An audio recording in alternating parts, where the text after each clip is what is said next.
નમસ્કાર મિત્રો, ગુજરાતી વાર્તા સાંભળવા માટે આવ્યા છો। ચાલો આપણે વાર્તાની શરૂઆત કરી। એન્કા અને મનીષે બંને એક જ શહેરમાં પળો ઉછેરી રહ્યા હતા, પરંતુ તેમના જીવન માર્ગો ઘણા અલગ હતા।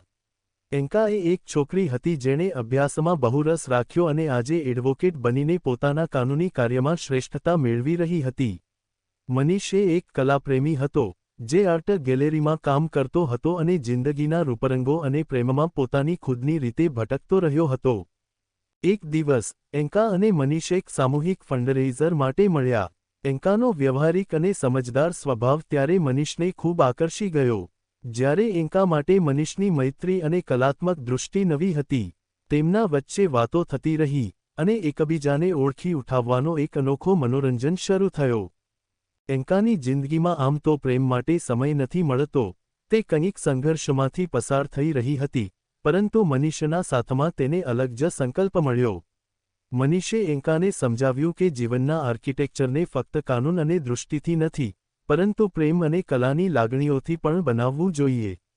એન્કા પણ મનીષની દૃષ્ટિથી અલગ રીતે જીવવા લાગી।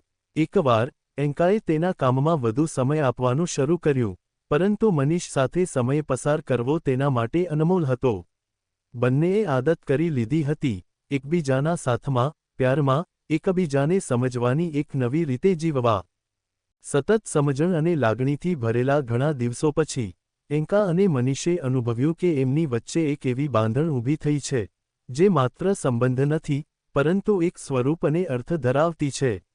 એડવેન્ચર અને મનોરંજનથી ભરેલા દિવસો વચ્ચે એન્કા અને મનીષે એકબીજાને એવી રીતે કબૂલ કર્યું કે એનો પ્રેમ એ સંસ્થા છે જેનો નમ્ર પરિચય કાનૂન અને કલાની વચ્ચે હવે કાયમ માટે ગૂંથાઈ ગયો છે। સ્ટોરી સાંભળવા માટે ચેનલને સબસ્ક્રાઇબ મિત્રો, ધન્યવાદ।